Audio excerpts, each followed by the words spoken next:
Okay, I want to get started on these arrows for the bow that I'm making.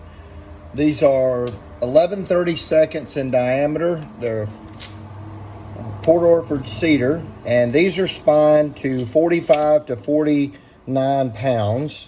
Most of them are around 360 grains each. So they're full length, so 32-inch shafts, and right at 364. It should make us an arrow in the end with feathers, point, finish, everything somewhere in the ballpark of 500 grains, which is perfect for me. So the first thing that I do, let me move everything aside here with this. The first thing I do before you put a taper, before you do any of this, is to make sure they're straight. And the way we do that is lay them on a flat surface like this. And then I want to be able to get down so I can see underneath them. What I'm looking for is where I'm getting some space. So I'm looking for humps. And then all I'm going to do is use this tool. You could use anything. You can use, I've seen guys use a screwdriver handle, a deer antler, all kind of stuff. But we're looking to compress the wood on the opposite side of the hump. And what that's going to do, when you compress the wood on the top, it's going to pull the other ends up. You got to go gentle. You got to be patient. Take your time. And you got to make sure you have a flat surface. If you don't have a flat surface, then you're going to get false indications. And so then you're going to be chasing a moving target, so to speak. So I'm going to get down here and I'm just going to roll these arrows on this surface, and I'm looking for any humps in them. Anywhere that they're not. And I've got one up here at the end. It looks like right there. Now what I'm seeing there is that I've got space underneath it on the end down here, and I'm good and flat here. When I roll that to where I'm looking for, is there a hump in the middle somewhere that if I took that out, it would affect the end? And there is. There's one right there. So if I take out just a little bit right here, what I'm going to do is compress this, and it's going to pull that end up a little bit. And I'm going to see it manifested down there. And I did. It's already noticeable. Otherwise, that shaft looks pretty darn good. So I'm going to call that one good. That is very minimal work. That means that the guy that sold these to me did a good job of getting them good and straight before he mailed them out. It depends on where you buy them and how much time and effort and energy they put into it. A matched dozen of arrows means that they weigh plus or minus, say, 10 grains, and that their spine is plus or minus 3 to 5 grains or pounds. And so it's only as good as the people making them. I use Lost Nation. Larry does a great job, I think. Over the years, I've always been really happy with getting good shafts from him. And so that's generally where I buy mine. I've bought them just about everywhere you can imagine, but he seems to give me the most consistent quality of anywhere I buy shafts. I'm telling you, that right there is a straight shaft. Wow. That's good. I mean, these are great. So we'll go through all these, all 12. You want them as straight as possible before you do anything to them at all. So that's task number 1. All right. So I'm going to share a technique with you that you got to be careful with. This works, but you got to be really careful. You cannot compress that wood, but you can put the arrow, the shaft, in the vise. I've got leather in here to protect it, but I've got it just enough to hold it. You can't put too much pressure, but then you can get these even a lot easier, in my opinion, if you then use your tool just like a pencil sharpener with that arrow in the vise versus doing it with your hand twisting the shaft into it. And you just go until you're bottomed out there. You got your, hopefully your set screw so that you don't go too far. And that's the point end there. And then the other end will be the knock end. So it gets them nice and even there, tapered down. So I'm going to do all of them on the point end first, now that I've got them straight. So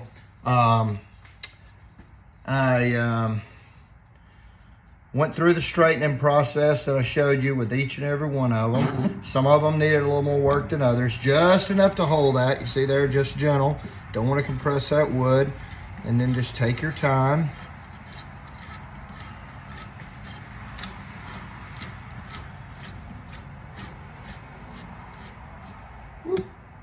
Tightened up a little bit, it's twisting. There we go. Just enough to resist us to be able to taper that end. That's all we want.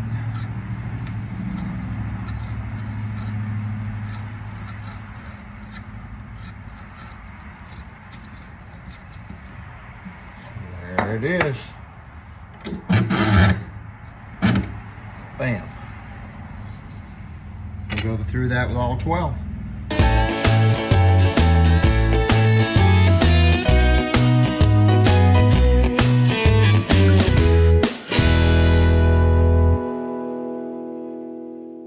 Okay, so we finished all the point ends. Now all we do is take the adapter off and switch it to the other end. Flip the arrow around. We're going to the knock end now. And we're going to do them all on that side for the knock.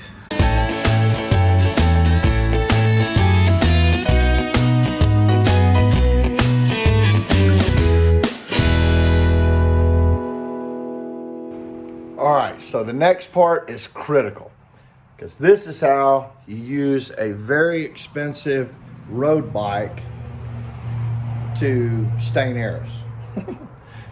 Tie it to the saddle, bicycle on the wall, and then tie off to the wall. It'll make sense in a minute. So, what we're gonna do now is stain the arrows. If I can get the camera to hold up. What we're gonna do now is stain the arrows. Now I'm using a wood finish mini wax. I'm gonna use gray. I've not used gray before, and I kind of like it. So we're gonna go really slow, try not to make a mess, and we're gonna make these dudes gray. And just take our time, try not to get this stuff on anything, and just use one of these felt or whatever brushes. Just get it on nice and even, as thin as we can. I don't want them really super dark, but I thought gray. I don't have any gray, so I thought, why not gray? Just wipe it on each one of them, and then once we wipe them on, we're just going to hang them from those clothespins that are on that piece of paracord that is tied to the bicycle.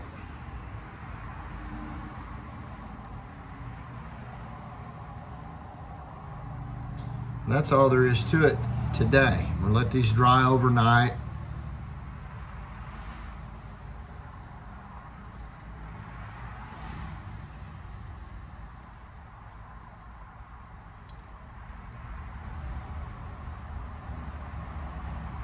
And you're gonna get some of this on you. There's no way to avoid it.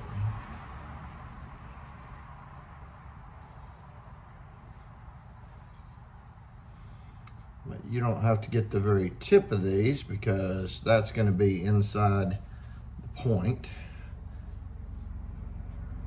And that you're gonna hang it from the end that you tapered to receive the arrow point because it's longer.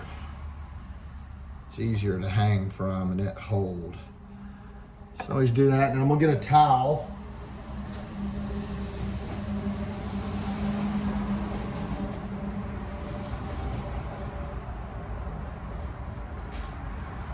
Just use a rag, and I'm just gonna wipe them down.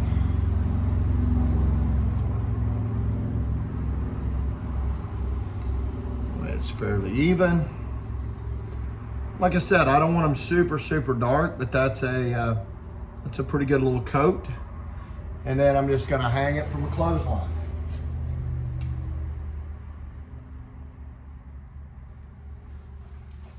And we'll go to the next one. We'll paint it. Again, starting with the knock end.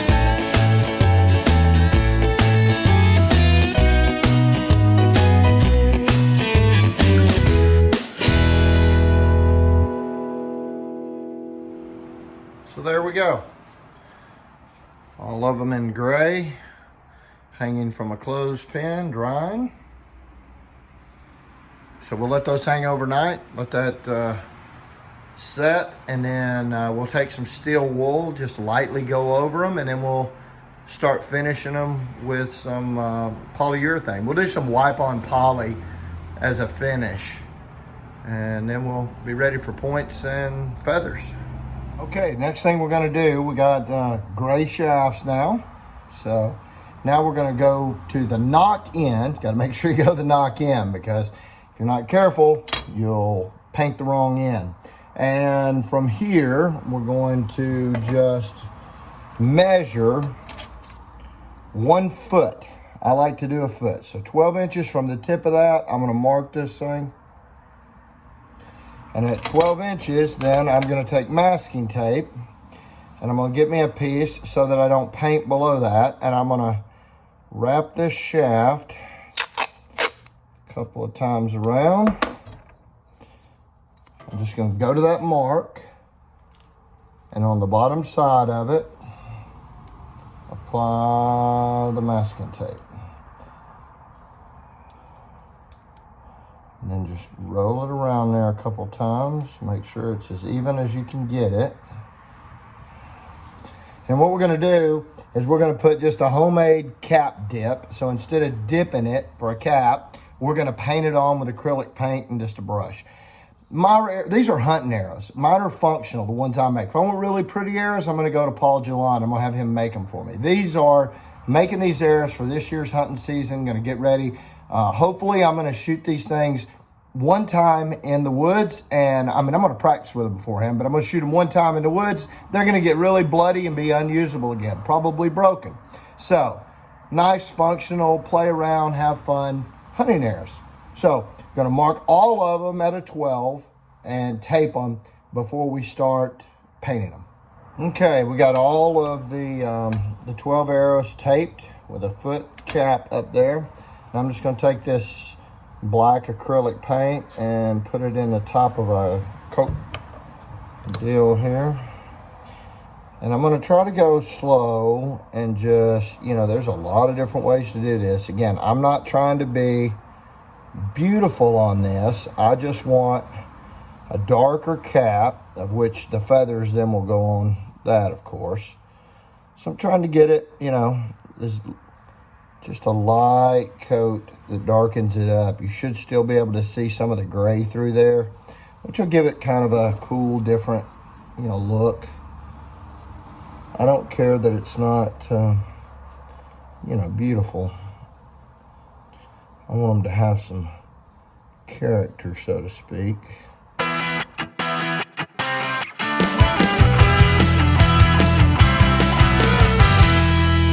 That's it. So then with that, I'm gonna hang it back on the clothesline and let it dry.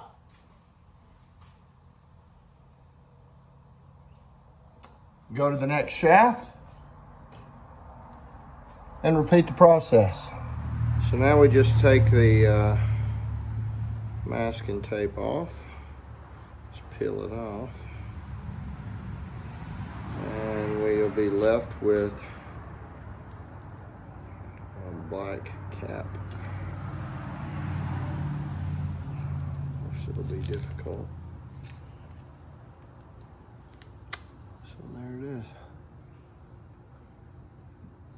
So we got a 12-inch cap that's black, and then the rest of the Euro gray. And we can put a bar in the middle. You can do whatever you want, painting wise. And then a knot, point, and feathers, and we're ready to go shoot. All right, arrows are dry. Got the cap on there. I did these in black and in gray. So we've straightened our arrows. First thing, out of the box, before we taper, before we do anything, straighten, straighten, straighten. That's your opportunity to get these shafts as straight as you're gonna get them. So we straightened first, then we tapered the knock in and the point in. Once we got those done, we did the whole shaft in gray in this case. You can do it in whatever stain you want, leave it natural. I mean, walnut, oak, whatever you want to do. Red, green, blue, purple, whatever floats your boat. And then I did a black cap which I did that with these because I've never done gray before. I thought it'd be really cool. And then what I got some natural feathers and some gray feathers. And so we'll do some hen feathers will be gray, and our cock feather will be a natural feather. And I think that'll look really cool on these. I think it'll go nice. So now to finish them. I've used gasket lacquer. I've used the spar urethane, everything. What I like best, I don't like the glassy look. I like the flat look. So I do the Minwax wipe-on poly.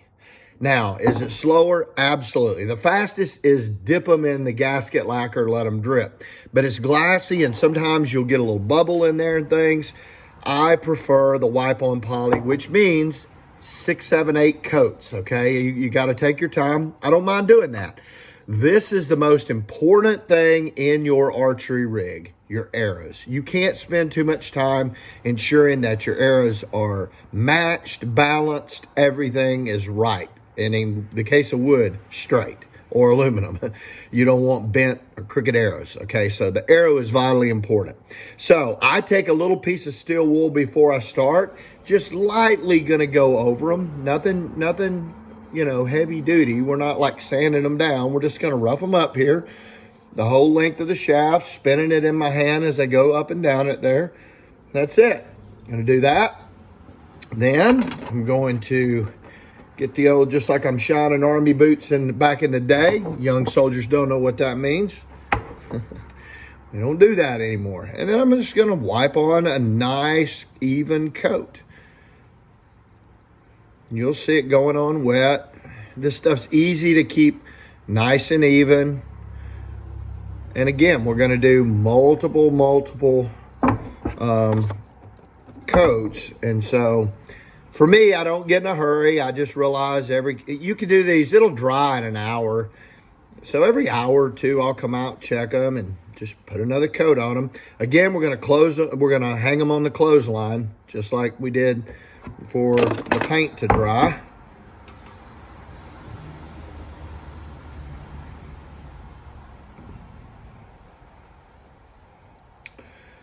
This stuff, again, it gives you a flatter look, natural look. I like that a lot better personally, but it's really personal preference. Anything to seal them, lacquer, urethane,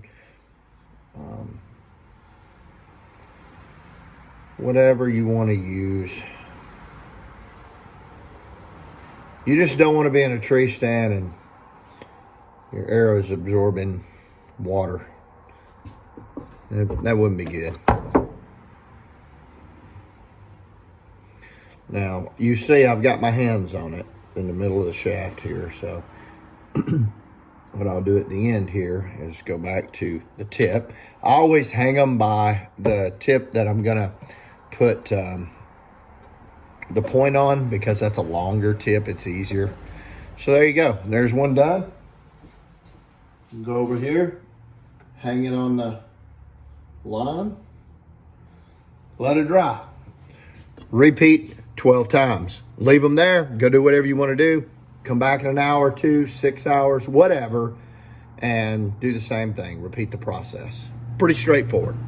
All right, they're good and dry. I've got several coats on here. They're looking good.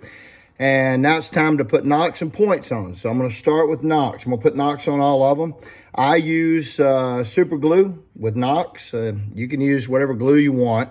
And yes, somebody's going to say, why are you putting green nocks on there? Because I have hundreds.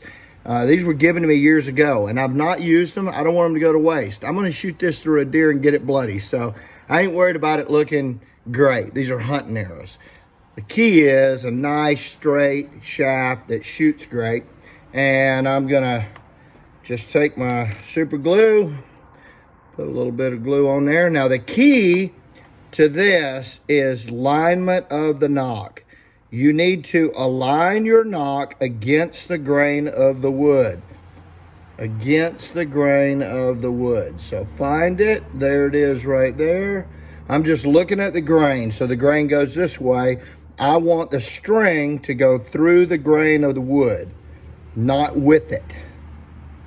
And then I got a little something I need to wipe off there. like this. So make sure you line those up all the same with your knot going. And all you're looking for is an area you can see on the side of the shaft there. It's easier to see with these on, but to see where the grain goes. Right there it is. So my knock then would go that way right there. So put a little glue there.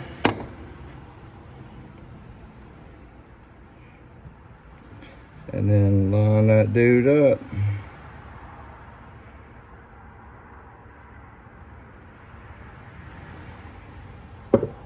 There we go. 2 on. And put these on quick, and this super glue doesn't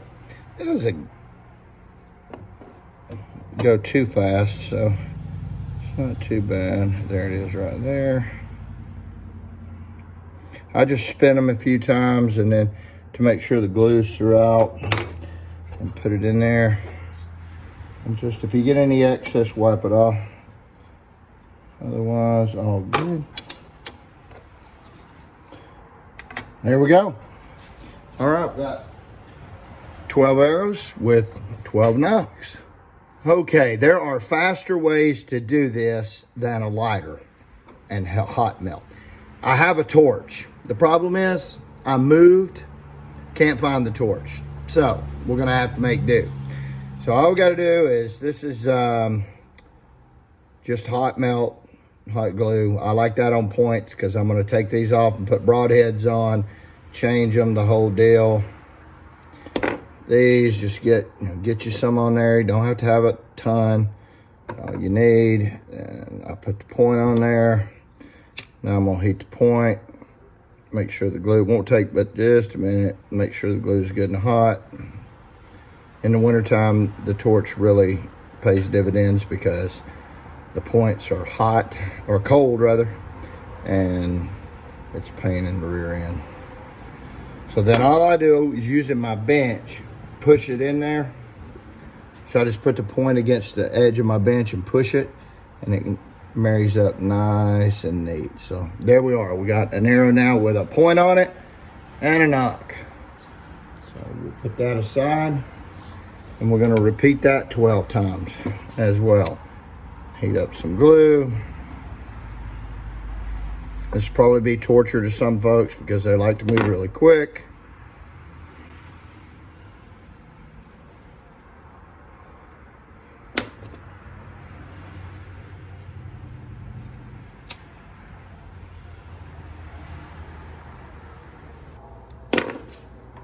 Okay, it's time to put feathers on. So I use a Bitburger jig. I love them.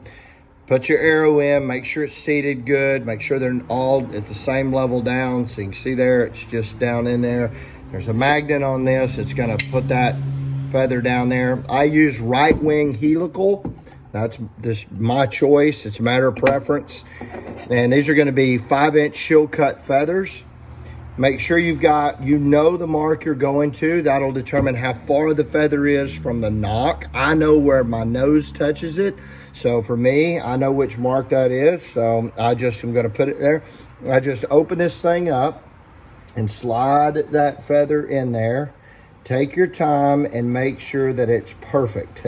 And you want to leave just enough of that quill down so that when you push it down, the quill will go flush with the shaft. Now we're going to make sure that it's there with my knife, but make sure you're at the right mark and you got a little bit of quill there to play with, so you'll push it down. I use MaxiCure, Bob Smith Industries. It's my favorite glue. I've used them all over the years. This I've had the best luck with. I use it for all arrows, all types of materials. And then all we're going to do is put a very fine bead of glue down that quill. Take your time and just ease it up through there. If you put too big of a bead, you get glue running down the side of your shaft of your arrow. It looks like crap. It's hard to talk and put it on there. And then we're going to just put it on the magnet and Make sure we're snug down to the end and put it down. Now, there's just a tiny bit of gap. I'm just gonna take the blade of my knife and I'm just gonna push that quill of that feather down nice and neat so that it's got good contact. I'll move this around so that it's got nice, good contact with the shaft. And then we'll let it dry and go to the next one. So I do 3 at a time. I have 3 jigs. These jigs are a little bit pricey. They're over $100 a piece. If I have 3, I just set them aside, give it plenty of time. Make sure you let your feather completely dry. If you don't, when you remove this off the feather, your feather is gonna move on you and then you're hosed. So don't do that.